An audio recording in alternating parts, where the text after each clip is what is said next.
So for me, it was always an inspiration to go to the shops and talk to the people and being recommended records you normally wouldn't want to hear. You know, when I look into Amazon, I don't go to the records I don't want to hear. Sure.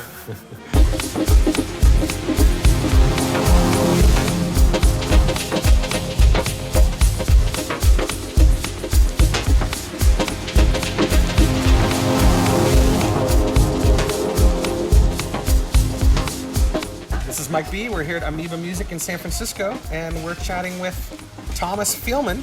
And he's been doing a little bit of shopping, and we're going to see what is in his bag. Well, first of all, I grabbed a Gonja Sufi record. I really think it's a very inspirational new kind of artist. Where did you find me? Can't really pin him down. Sometimes it sounds like hip-hop, sometimes it sounds like Flying Lotus, no surprise. So I like this kind of bandwidth, and I like the way he performs, you know, this kind of pretty breathtaking, soulful. It's quite psychedelic as well. Yeah, oh yeah, I always have a little leaning towards that. So it sort of expands all of this, even though of this new folk, electronic, cliche type of thing, it goes further. And I think what I like is it breathes this kind of freedom, like say a couple of this more abstract hip-hop producers have, like, you know, Madlib or Ono or Flying Lotus as well. I really dig that. In a way, it could also be like a record which could have been on Plug Research a few years ago. Do you think there's going to be some influence, say, from that sort of thing on your next work, or? You know, when I talk about influences, it's never so much that I look after a certain sound or a certain song idea. What I like about it is the philosophy about it, you know? And it might give me a certain way of freeing myself of my own ruts in some sort of direction. I don't think you will say, oh, this sounds like Gaslamp Killer or like Gonja Sufi. Right. But it has more an impact on my thinking, maybe, on my perception of things. It allows lots of mistakes and them becoming very charming elements of the tunes, you know? Being bad and good, you know? Right. Okay, let's go to the other extreme. From Hawaii.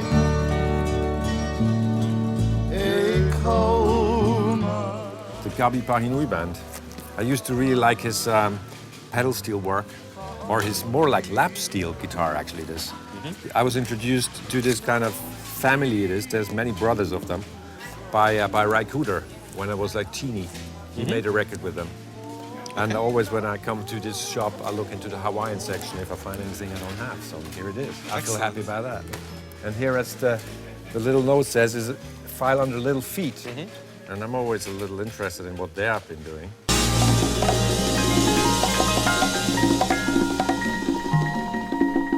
That's the joys of coming to this sort of shop. You find a record you have no knowledge of, and the little mark leads you in the right direction.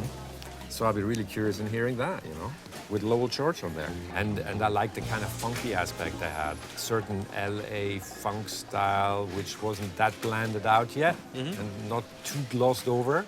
Had a blues element to it, and Lowell George for me has this kind of connection to Captain Beefheart and to Frank Zappa. And Captain Beefheart is also another big favorite of mine, which also I think has some kind of connection in a way to this guy. Definitely. You know, I like that. So and here's another old Blue Note record by Elvin Jones, which was the drummer of Coltrane, of course. And I've seen this personnel live in Hamburg when I was a student. So I'm very pleased to have found this. I didn't know this existed either. And I like the Lighthouse, which is this club in Hermosa Beach. I've been there with my artist friend Raymond Pettibon, who did the sleeve for my Low Flow album. Oh, okay. I was sitting there drinking a Bloody Mary, you know, whatever. Perfect. And we talked about the concerts which we would have loved to see, you know. Lee Morgan, Miles Davis, whatever, you know. And obviously also the Elvin Jones set there. And this is a new record Carl Craig produced by these senior jazz musicians from Detroit who were assembling under the name Tribe. That was actually quite hard to find. You know, when I was a kid, I grew up with the Beatles and all that. When I was about 13, 14, I started to get a little bored. So I ventured into jazz, came to Miles Davis and Coltrane and all their assorted families, you know. Jazz rock was kind of in the air, and I felt that I was lucky with get a grab of a good part of that, the good side of the jazz rock thing, you know, with Weather Report in the early days. I saw them live. And And Joe Zawinul, for example, as keyboard player, he's very influential for me.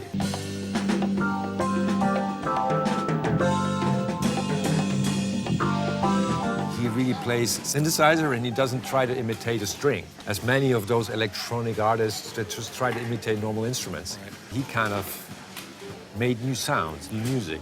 This is one of the labels out of England. They have many licenses of sort of deep housey stuff, not so much like handbag, clubby type of stuff, more almost experimental as well. I see here like a guy, Move D did a mix, and he also did a mix for my record. There's As Soon As Coming. There will be coming a 12-inch with Soul Fiction and Move D remixes. Excellent. See, I don't know what that'll sound like, but I'm always curious. She always has interesting choice of producers. Presently, I'm standing here right now. You're so demanding. And Very popular at the moment, and currently. Tasara Creative Partners guys, I really like them. Had a chance to meet them a couple of times at kind of Red Bull Academy events. And in Moscow, she came to the gig. Oh, really?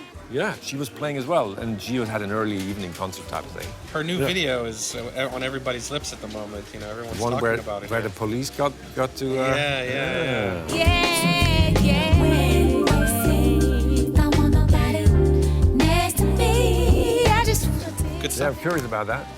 I always have to mention this record. What a great record.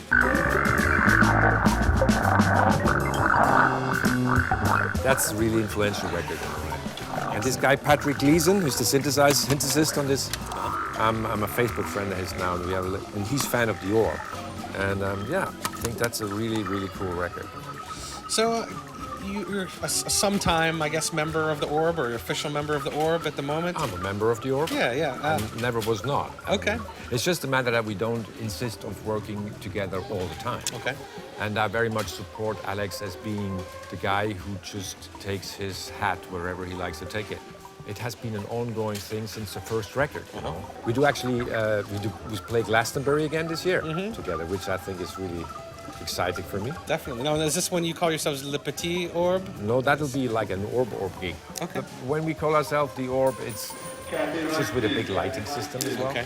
And when we are Le Petit Orb, is basically when we look after our own business. At the moment, we're actually working on a pretty unusual project. We're doing an opera. We've been commissioned by the English Royal Opera House. Wow. For the year 2012. And so it's kind of a, okay, right on. This is a new challenge type of thing. Definitely. It's called Moon Building. Moon building. Okay. Watch out for that. I will. That sounds fantastic.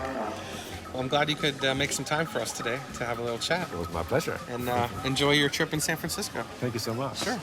Thomas Fehlmann.